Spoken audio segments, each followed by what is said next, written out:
QCS education question concept solution. आज हम पढ़ेंगे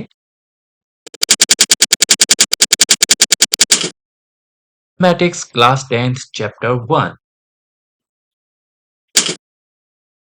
चैप्टर का नाम है रियल नंबर्स।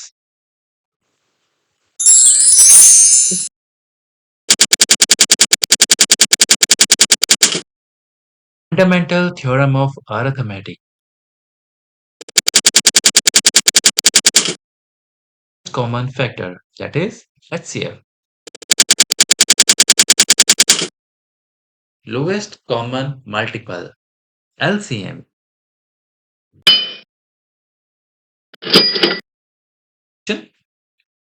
पढ़ा तो कुछ है ही नहीं, क्वेश्चन आ गया सीधे ही।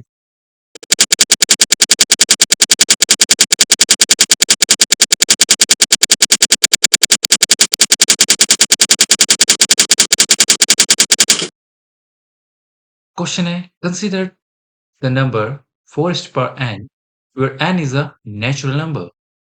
Check whether there is any value of n for which 4 is to power n ends with the digit 0.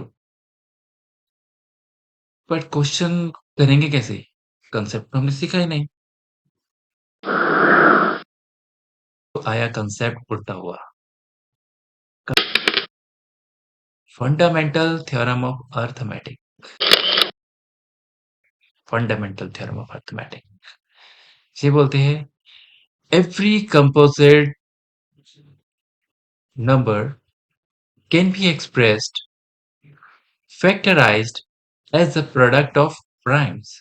इस बात पे ध्यान देना, product of primes, and this factorization is unique apart from the order in which the prime factors occur।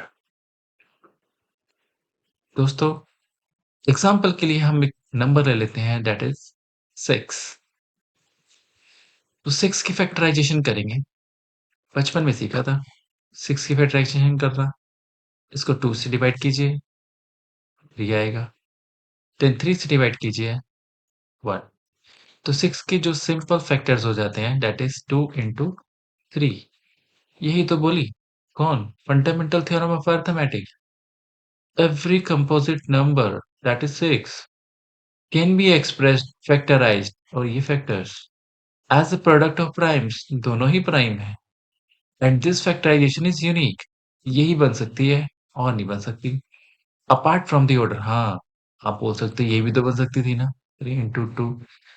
तो theorem ने पहले ही बोल दिया apart from the order in which the prime factor occurs. Got it? एक और example ले लेते हैं। Let's for example get 12। तो 12 की फैक्टराइजेशन करेंगे, बचपन में सीखा था। 12 को हम 2 से डिवाइड कर देते हैं, 2 6 जा 12, और तो पूरी पराली कहानी बन गई भाई। 2 3 जा 6 and 3 1।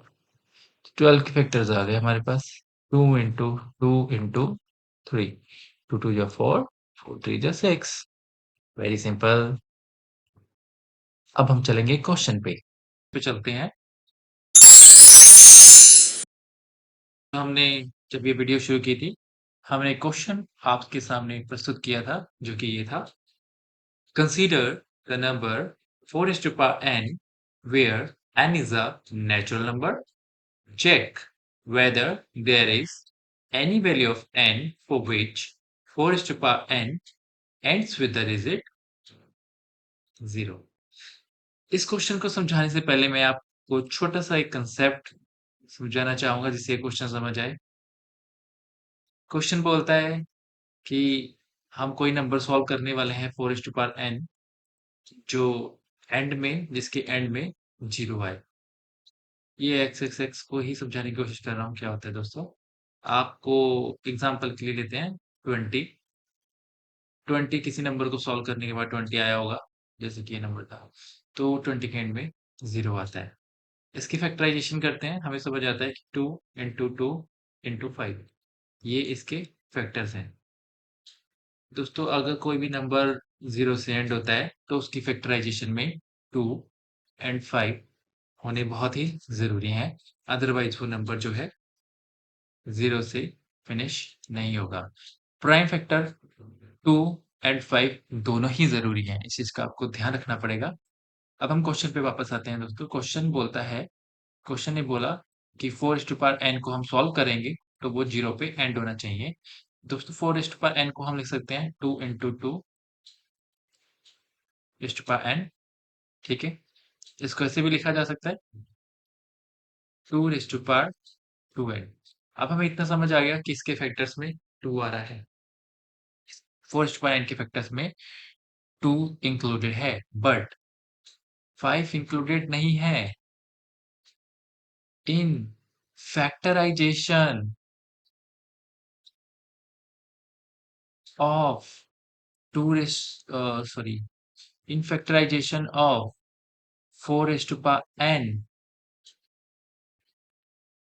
2 is included, but 5 is not included in factorization of 4 n। दोस्तों so according to fundamental theorem of arithmetic हमें पता है कि इसके फैक्टर्स यही बन सकते हैं, क्योंकि वो बोलते हैं कि फैक्टर्स यूनिक होते हैं और इसके अलावा फैक्टर्स नहीं बन सकते। तो 5 जो है 4 n की फैक्टराइजेशन में आएगा ही नहीं। तो फंडामेंटल थ्योरम ऑफ अर्थमेटिक क्या बोलती है? So, the uniqueness of the fundamental theorem of arithmetic guarantees that there are no other primes in the factorization of 4 is to power n. So, there is no natural number n for which 4 is to power n ends up with the digit 0. 0 आप समझ पाए? इसकी factorisation में 2 ही है और कोई prime factor नहीं है। तो इसके अकॉर्डिंग ये 4 n जो है वो डिजिट 0 पर एंड नहीं होगा। दोस्तों इसके साथ हम बिल्कुल सिमिलर क्वेश्चन पे जाते हैं जो कि आपकी एक्सरसाइज का है, that is similar question which is question, ये जो आपका एनसीईआरटी क्लास 10 की जो मैथमेटिक्स की आपकी बुक है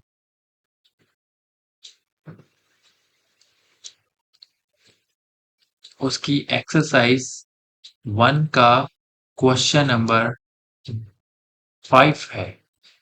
एक्सरसाइज 1.1 की बात हो रही है, उसका क्वेश्चन नंबर 5 आप अपनी बुक में चेक करना। ठीक है दोस्तों, तो हम इस क्वेश्चन को सॉल्व करेंगे। पहले समझने की कोशिश करते हैं। क्वेश्चन बोलता है check whether 6 is to power n can end with the digit 0 for any natural number n। क्या 6 is to power n अगर इसको सॉल्व करें तो क्या ये 0 पर एंड होगा? ये क्वेश्चन बोल रहा है। बहुत ही सिंपल क्वेश्चन है, आपने पिछला क्वेश्चन तो सॉल्व किया ही था, इसमें कौन सी बड़ी बात नजर आती है? ऐसा करिए, वीडियो को पॉज कीजिए, खुद से सॉल्व कीजिए, और सॉल्व नहीं हो पाया तो कोई बात नहीं, नेक्स्ट फ्यू मिनट्स में तो मैं सॉल्व कर ही रहा हूँ, है ना? क्वेश्चन क्या बोलता है? क्वेश्चन था, अब इसके सॉल्यूशन की बात करेंगे। आपको वो हमने एग्जांपल 20 वाला दिया ही था कि इसके फैक्टर्स में 2 और 5 दोनों होना जरूरी है।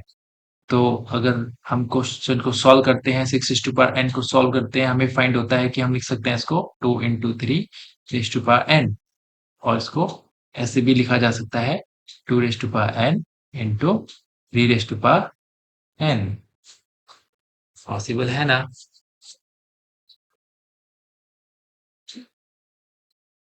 दोस्तों पॉसिबल पॉसिबल है ना? ऐसे लिखा जा सकता है। हमें समझ आ रहा है कि इसकी 6 रेज टू पावर n की फैक्टराइजेशन में 2 रेज टू पावर n आ रहा है, 3 रेज टू पावर n आ रहा है, लेकिन 5 नहीं आ रहा है। सेम प्रॉब्लम आ गई ना? तो हम क्या बोल सकते हैं? 2 is included in factorization of 6 raised to power n, but 5 prime factor 5 भी लिख सकते हो आप इसको, प्राइम फैक्टर, और you can say prime number, can say that prime number 5 is not included in factorization of 6 raised to power n. 5 नहीं है उसमें। और फंडामेंटल थ्योरम ऑफ अर्थमेटिक भी बोलती है कि यूनिक कॉम्बिनेशन होते हैं, यूनिक फैक्टराइजेशन होती है, जो एक बार बन गई वही बनेगी और कोई पॉसिबल नहीं है।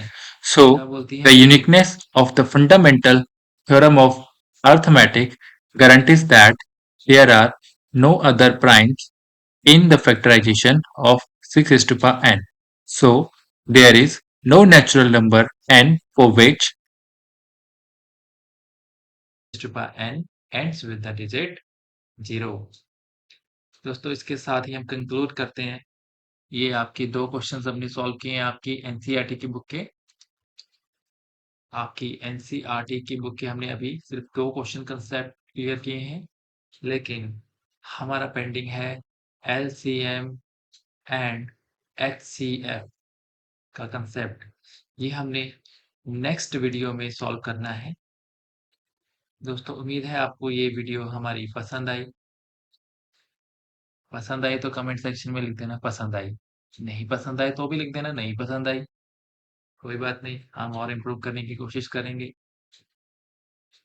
और नेक्स्ट वीडियो में आपके ये दोनों कंसेप्ट जो है बहुत ही अच्छी तरह से समझाए जाएंगे। क्या आप आपको क्या आपको हमारा ये समझाने का तरीका समझ आया? अगर अच्छा लगा तो हाँ लिख देना कमेंट में। बहुत ज़्यादा कुछ लिखने की ज़रूरत नहीं है, मोटिवेशन ही चाहिए और कुछ नहीं। Thank you so much.